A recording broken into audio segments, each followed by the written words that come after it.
a flag or hand axe that denotes the single principle that is beyond name and form, but manifests as all names and forms. So you could think of the Duat as a pyramid.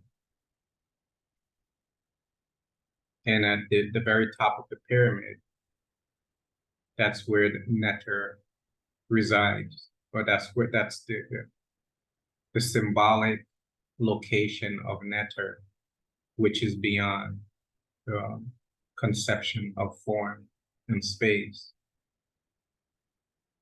And from the netter emerges all of the gods and goddesses.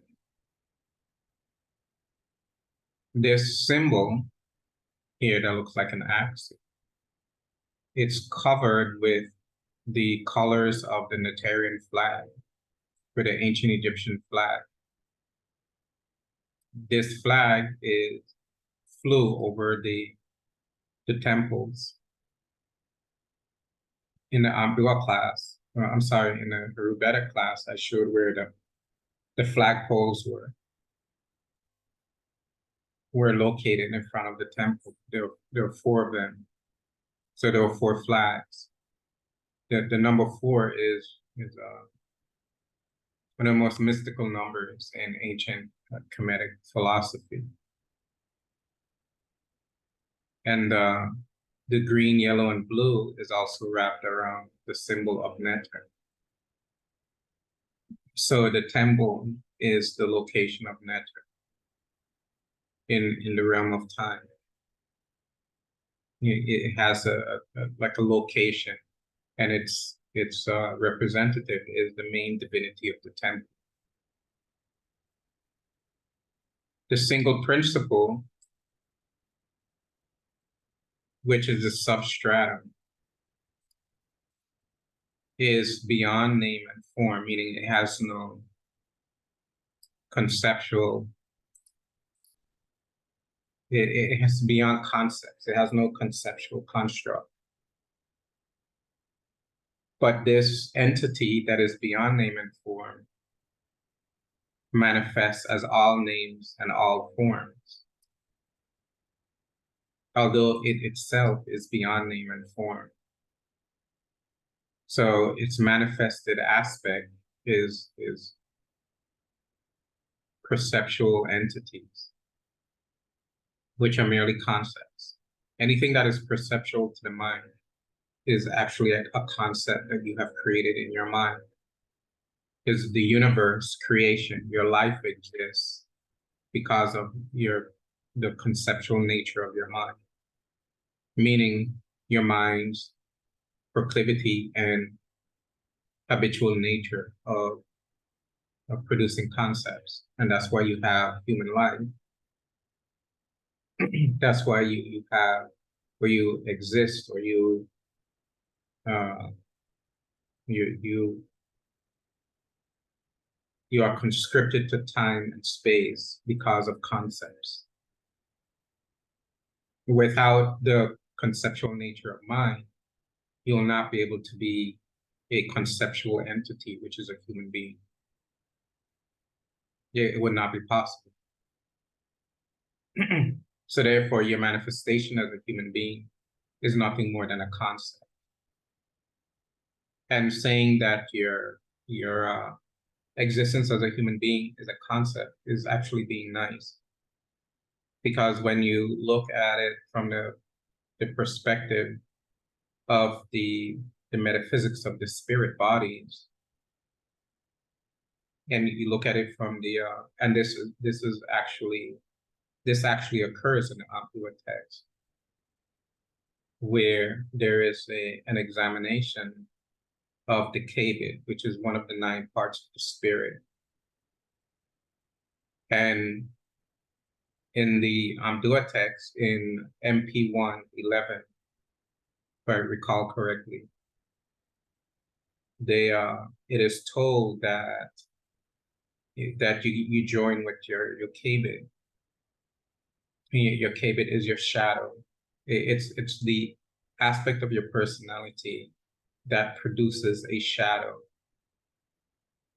And the lower parts of the personality are your mind, your, in particular your unconscious, which is your ab, your ka, which is at once your astral body and your subconscious conceptual construct. And you have your life forces, which is your second, which is the energy of the astral body that manifests as the electrical impulses of your nervous system in your physical body.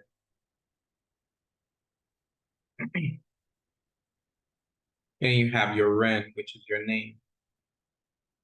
And if you join with your Kbit, these lower parts of the spirit cannot exist due to the metaphysics of the Kbit in relation to the Ak, which is your highest spirit individuated principle.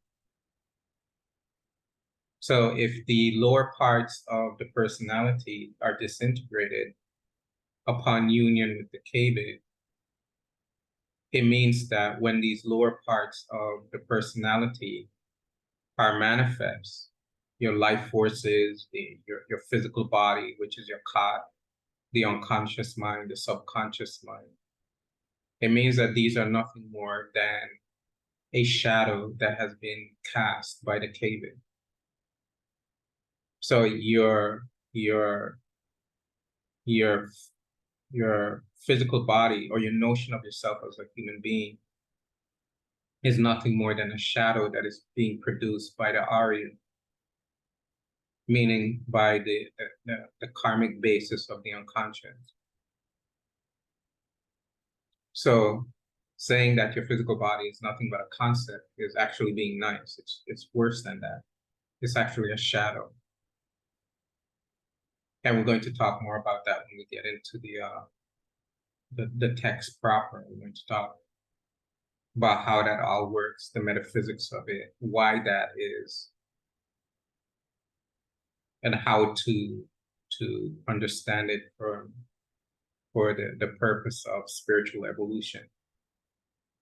But the why behind it is very important, because the why leads you to a deeper understanding of a deeper spiritual aspect of yourself.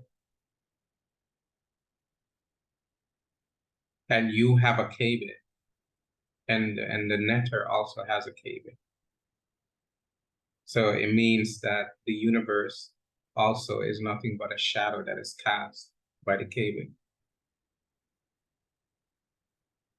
You know, these are deep existential issues that are brought out in the Duat text when it's looked at from the perspective of its original format.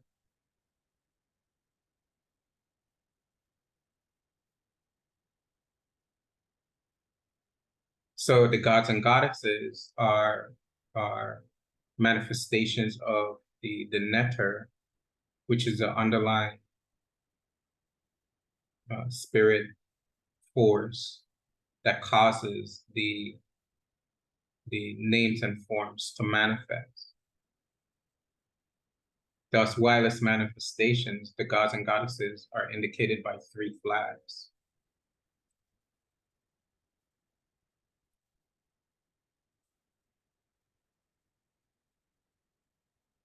So, and it means neteru. The term neteru is also written as 3 hawks, hawk divinities. And this is an older rendition of the term neteru,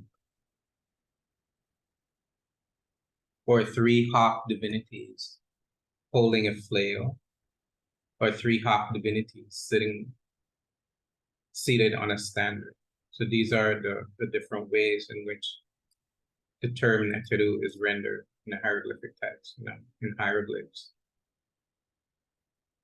But the main point, the main takeaway is that the apex of the Duat That's where Neter is. And from Neter emerges the Neteru, the gods and goddesses. And so all of the gods and goddesses are aspects of and manifestation from Neter. And therefore they are referred to as Neteru. And the three hawks represent the spirit-like consciousness. So the divinity, the divinities are manifestation of a spirit effulgence. And therefore, that spirit effulgence causes or is the metaphysical process by which the Neteru come into existence. And if you worship those gods and goddesses, then there is a reciprocation between the gods and goddesses and you. Because of your worship, you receive something. So you worship and receive, and they receive and give blessings and boons. But if you don't worship the gods and goddesses and rightly, not just worship rightly, then you're left to the whims of the world and to you know, you don't have the assistance of the gods and goddesses behind you. So you have to give something to get something. The female form of Neter is Netrit. The term Netrit is made with the bread, which carries a T sound, and the T sound connotes femininity.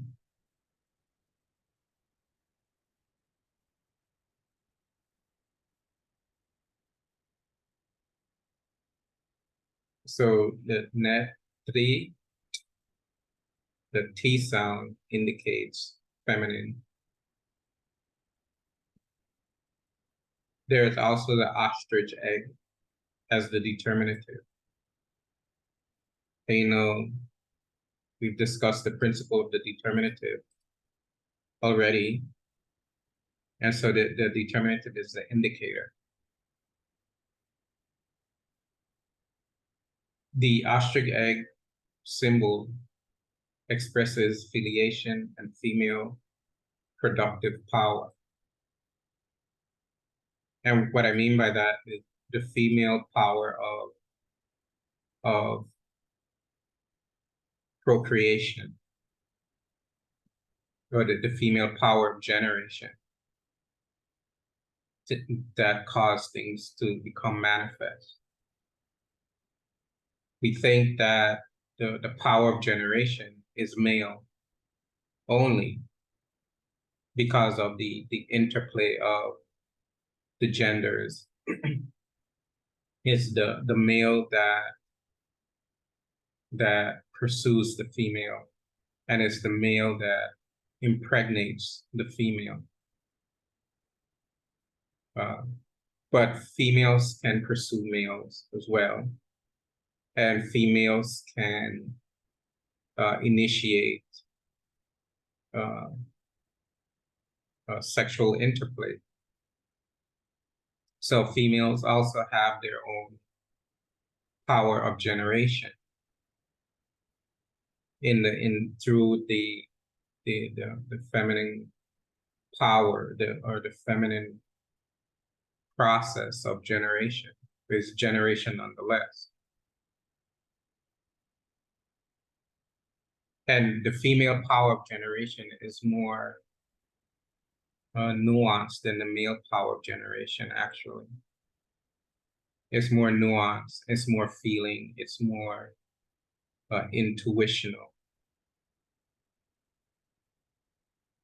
And if you, and therefore, when you associate with the female divinities, you tap into that intuition, but not of generation, intuition of realization. Because you turn the intuition on itself from intuition of generation to intuition of nature of self. So the feeling becomes purified, more refined, and more subtle, and it leads to a spiritual evolutionary process, as opposed to it being gross and dense and leading to uh, the making of children and things like that. It becomes more subtle. And instead of generating objects, which are other human beings, you cause a revelation through the removal of the opacity of delusion in the discovery of the nature of self. And that is the female power that allows that to occur. And so it is the goddess that brings forth wisdom. And it's the goddess that puts together the broken parts of the soul. And she does that through wisdom and intuition and feeling and power and energy. And so that the female principle is the principle that actually brings about the realization of the nature of self. You can do it through the male as well. But the female has a special, say, capacity to allow for the revelation or the realization of the nature of self.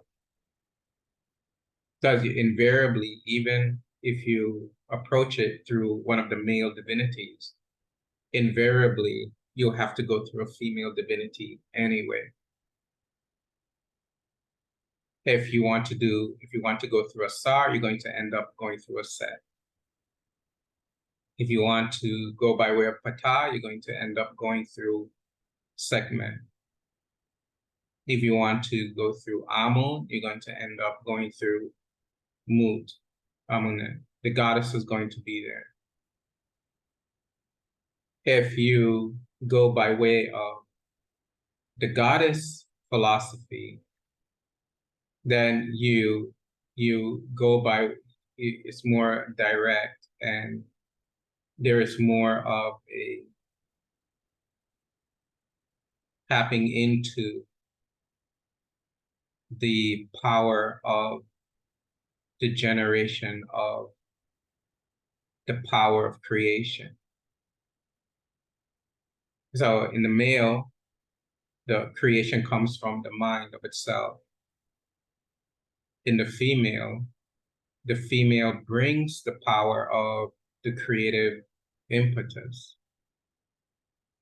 So to make it more concrete, for example, Goddess Net gives rise to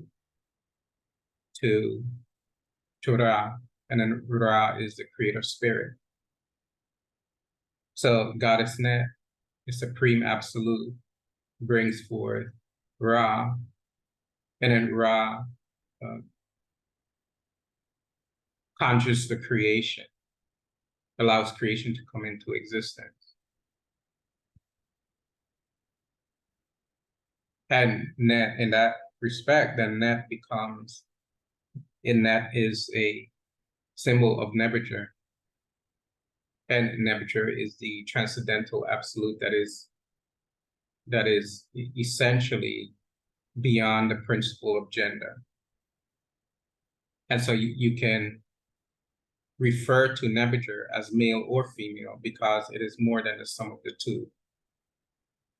If you go by way of Net, then you're ascribing that absolute eternal essence to the goddess, and the goddess brings forth the capacity for creation, the creator spirit power, and that is Ra. And then Ra conjures the creation. So if you go by way of the goddess, it's a more of a revelation or a revealing of a removal of delusion.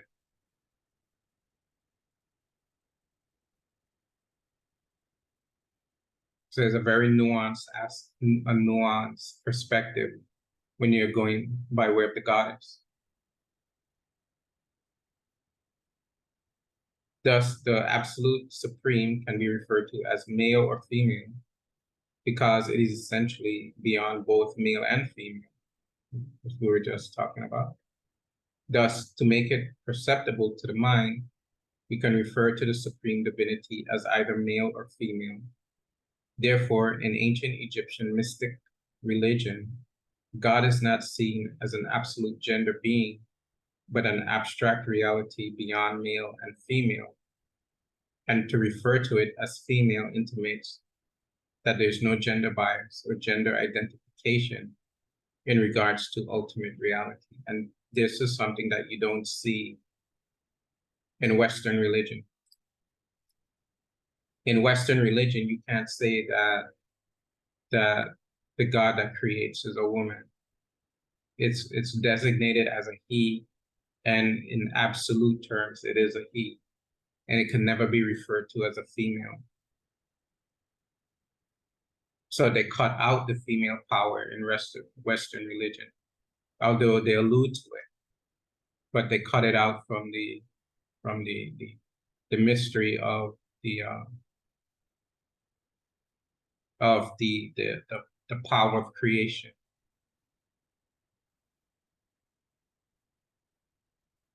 So in ancient Egyptian mystic religion, God is not seen as an absolute gender. And the reason why that is, because using the term here, God, but using it loosely. What I mean by that is, God here does not indicate a male guy with a beard up in the sky. I'm using the term God here as a means because this is what people are familiar with.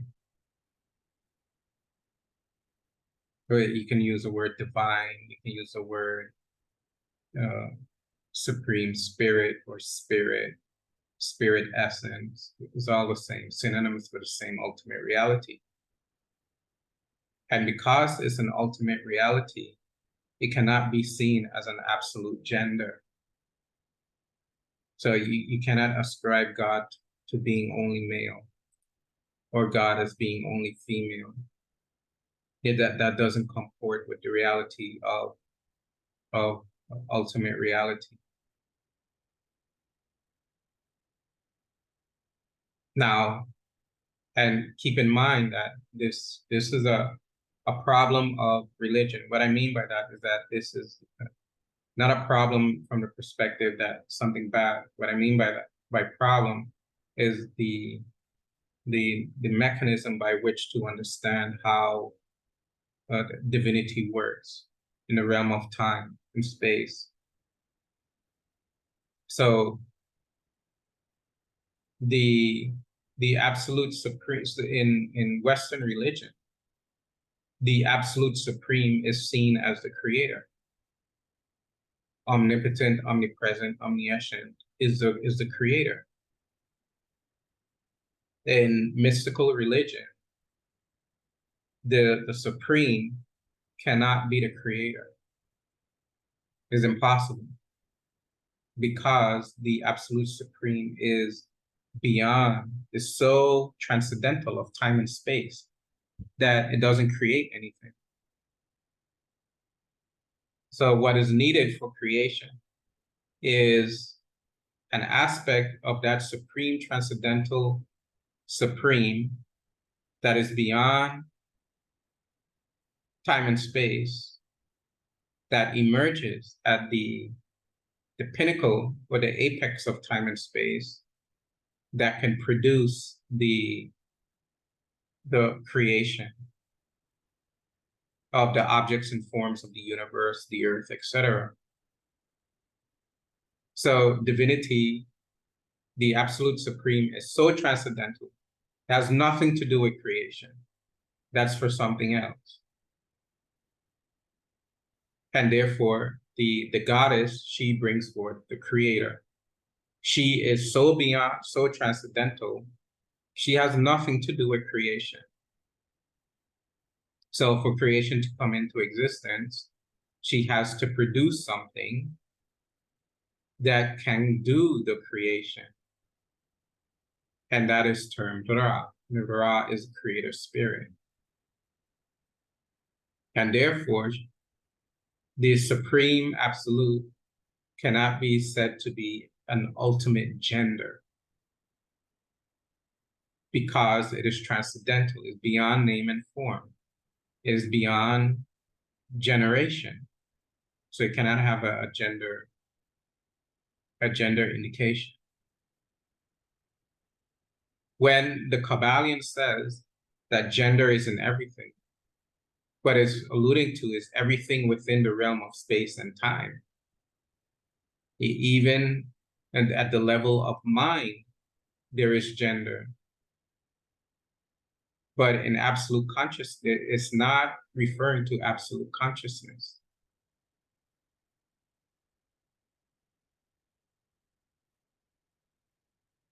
And therefore, the absolute is beyond, as it says here.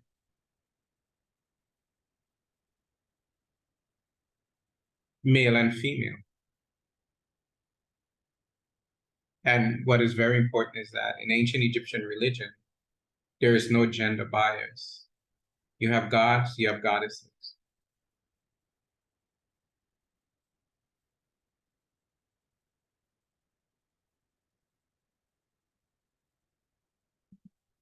There is also the determinative for female divinity in the term Nephili we're talking about.